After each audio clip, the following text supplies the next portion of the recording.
Maybe you've heard this story before, maybe you haven't, but it came to my mind today and I was inspired to share it with you. It's a short one, maybe you'll be inspired too.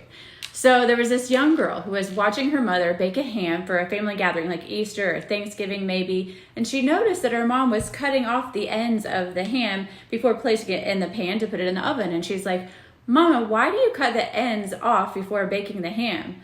And the mom said, I'm not really sure. I think it might soak up some of the juices while it's baking. You see, that's the way your grandma always did it, so I've just always cut them off.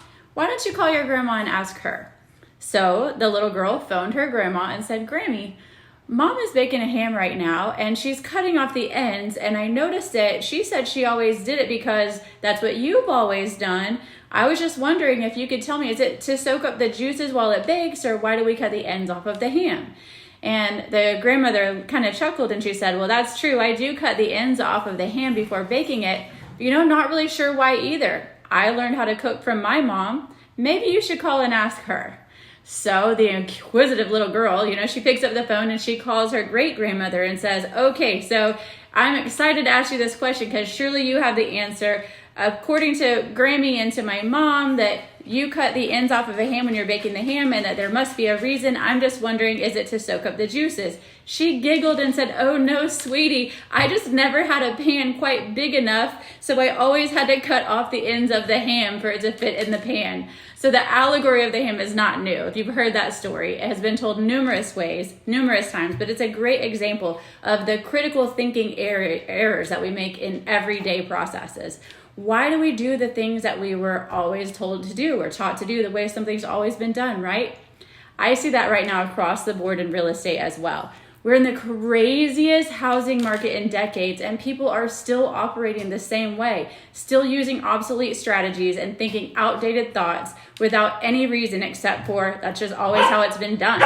Sellers are still misinformed. While it's still a seller's market, yes, they're attempting to sell on their own, often leaving thousands on the table and maybe even ending up in kind of a contract mess. Sticking a sign in the yard or hiring a limited service agent's going to throw it on the MLS. That is not bringing the droves of quality buyers in. It can actually bring some headaches in, right? We bring those buyers. Want more money in your pocket? Of course you do. You need an agent that is actively competing in today's market and winning on those bids if you're on the buy side, that has the technology and innovation to be creative and think outside the box on behalf of you as a buyer or as a seller.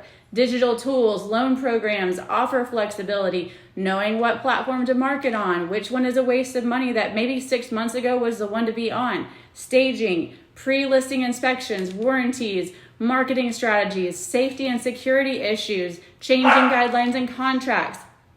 If you're really good at your job, you're not doing things the same way in my industry as you were 6 months ago, 2 years ago, much less 10, 15, 20 years ago. There are new things to be done. I would love to share some of the things I'm seeing zero agents in this market do. I'm excited to share how I can fight for you on your side of the buy side and win against multiple offers. I also know confidently I can get multiple offers and a good price and get people through your door in a safe way when it comes to selling your house, and we can do it fast. Let's chat about buying or selling. I'd be honored to serve your real estate needs.